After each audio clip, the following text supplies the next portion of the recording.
So now we've talked about how we were created. We've talked about who your neighbor is. We talked even about how God sees us. So in the beginning, I said, I want to do things how Jesus does them.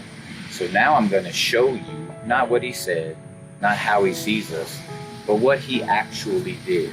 And I'm just going to take a little part of this story because this is the most important part for what we're dealing with today. And this is the story of the Samaritan woman at the well. This is in John 4, verse 9.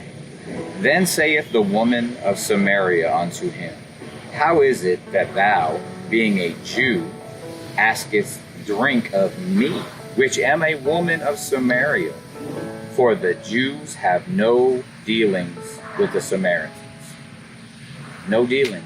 The Jews have no dealings with the Samaritans. Jesus did something very important before this interaction with this Samaritan woman. See, background. Back in the day, especially in that part of the world, women didn't have much. Men didn't talk to women. They didn't address them really, and a woman couldn't address a man unless she was spoken to first. But Jewish men and Samaritan women, never. She just said that this isn't this conversation. He had just asked her for water. She's like, why are you asking me for water? As a matter of fact, why are you even talking to me? Wow. See, he dealt with this head on.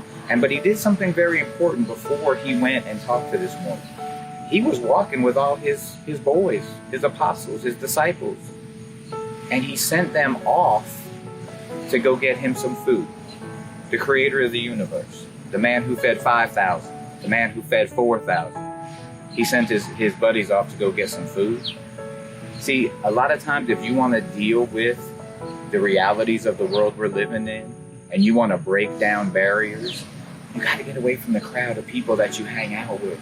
See, those naysayers, those guys would have told him before he went and sat by that well, they would have been like, well, what are you going over there for, man? Well, you can't go by that Samaritan woman. What are you doing? And he knew that. So he sent them on. See, this is an important lesson. This is what we have to do. When you are ready to be the one who steps out, don't be afraid to do that, even if it means stepping away from your crowd. See, that's what it's going to take for every single one of us to break down these walls, to stop the division. We got to step out and invite somebody else in. And that's what Jesus did. He didn't talk about it. He did it. He knew that woman was going to be there, and he knew that she was a Samaritan. As a matter of fact, as I said earlier, instead of walking around Samaria, he walked right at it. See, instead of dancing around the subject of racism, let's go right at it. Let's talk about it. See, that's how you kill something. You shine light on it. And there's no brighter light than the Lord. And he went and stood next to this woman.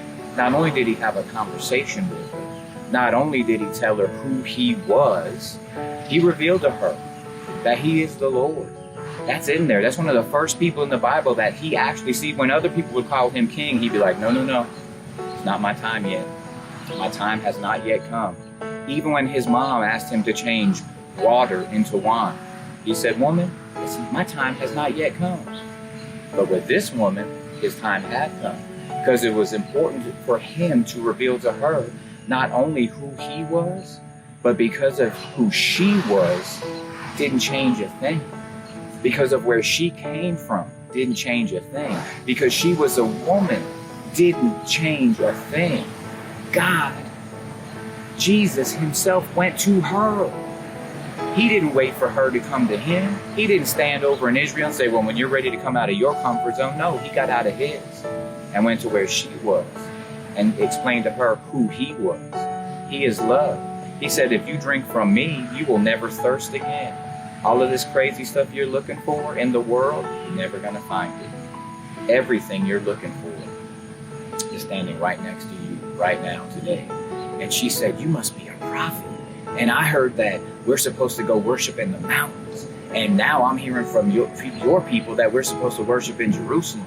You know what he said to her? He said, the day will come where you will no longer worship in the mountains or worship in Jerusalem. You will worship in your heart. See, a heart is something everybody has. Everybody doesn't have mountains. Everybody doesn't have Jerusalem. But we all have a heart. And that's where worship comes from. That's where love comes from. That's where God lives. In your heart.